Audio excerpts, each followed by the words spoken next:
Hi all, അസ്സലാമു അലൈക്കും. Welcome back to Silna's kitchen.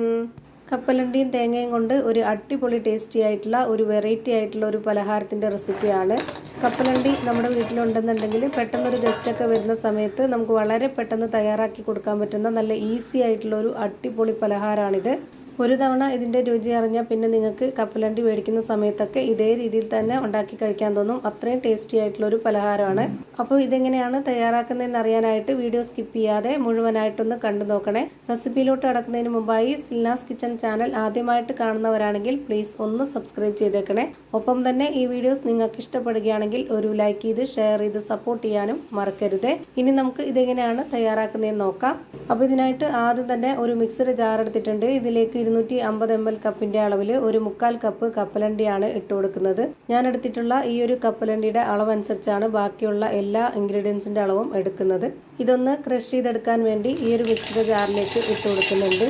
അതിനുശേഷം ഇതിലേക്ക് ഒരു 1/4 ഭാഗം സവോള കട്ട് ചെയ്തിട്ട് ഇതിലേക്ക് ഇട്ട് കൊടുക്കുന്നുണ്ട്. ഇനി ചെറിയ ഉള്ളിയാണ് ഉള്ളതെന്നുണ്ടെങ്കിൽ അത് ഇട്ട് കൊടുക്കാം. പിന്നെ ഇതിലേക്ക് നല്ലൊരു മണത്തിനും എരിവിനൊക്കെ വേണ്ടി ഒരു 2 പച്ചമുളക് കട്ട് ചെയ്തതും ഇട്ട് കൊടുക്കുന്നുണ്ട്. ഇതങ്ങ് ഒരുപാട് അരഞ്ഞു പോവരുത്, ഒന്ന് ക്രഷ് ചെയ്തെടുത്താൽ മാത്രം മതി.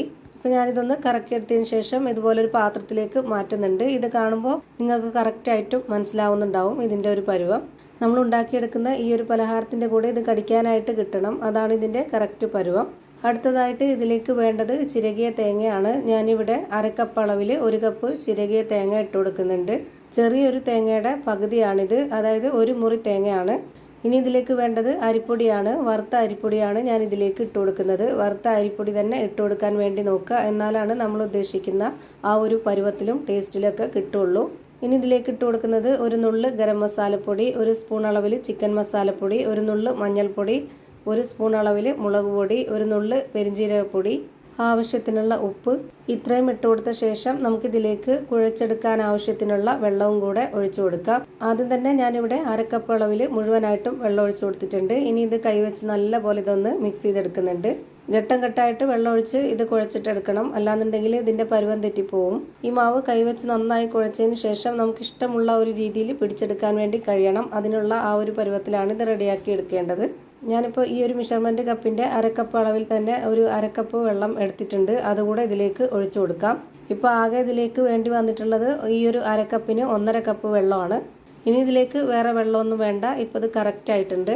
ഇനി നമ്മുടെ കൈയൊന്ന് വെള്ളത്തിൽ മുക്കിയെടുത്തതിന് ശേഷം ഇതിൽ നിന്ന് കുറച്ചെടുത്തിട്ട് ചെറിയൊരു പീസായിട്ടാണ് ഞാൻ എടുത്തിട്ടുള്ളത്. നമുക്കിഷ്ടമുള്ള ഒരു ഷേപ്പിൽ റെഡിയാക്കി എടുക്കാവുന്നതാണ്. ഞാനിതുപോലെ ചെറിയൊരു ബോൾസ് ആക്കിയതിന് ശേഷം ചെറുതായിട്ടൊന്ന് പ്രസ് ചെയ്ത് കൊടുക്കുന്നുണ്ട്.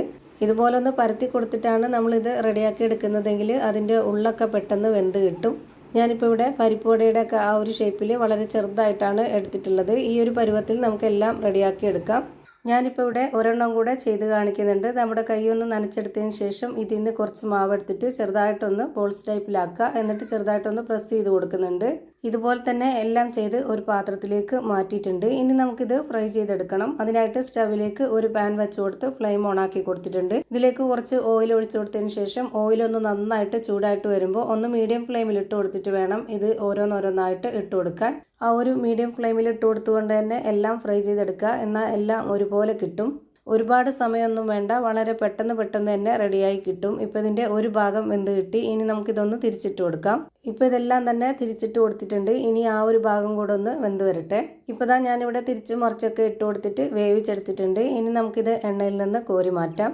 പരിപ്പുവടയൊക്കെ തയ്യാറാക്കുന്ന അതുപോലെ തന്നെയാണ് ഇതും. ഇതിൻ്റെ പുറം ഭാഗമൊക്കെ നല്ല ക്രിസ്പി ആയിട്ടാണ് ഇരിക്കുക, അകം ഭാഗം നല്ല സോഫ്റ്റ് ആയിട്ടിരിക്കും. എന്തായാലും ഒന്ന് ട്രൈ ചെയ്ത് നോക്കണം, എല്ലാവർക്കും ഇഷ്ടമാവും. ഇതേപോലെ എല്ലാം ഫ്രൈ ചെയ്ത് ഞാനിപ്പോൾ ഒരു പാത്രത്തിലേക്ക് മാറ്റിയിട്ടുണ്ട്.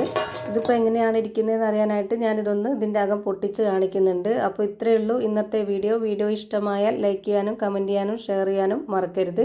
അതുപോലെ തന്നെ ഞാനിടുന്ന പുതിയ വീഡിയോസ് നോട്ടിഫിക്കേഷനായിട്ട് കിട്ടുന്നതിന് വേണ്ടി സബ്സ്ക്രൈബ് ചെയ്ത് ബെല്ലൈക്കൺ അമർത്തി അതിൽ ഓൾ എന്ന ഓപ്ഷൻ എനേബിൾ ചെയ്ത് കൊടുക്കാനും മറക്കരുത്.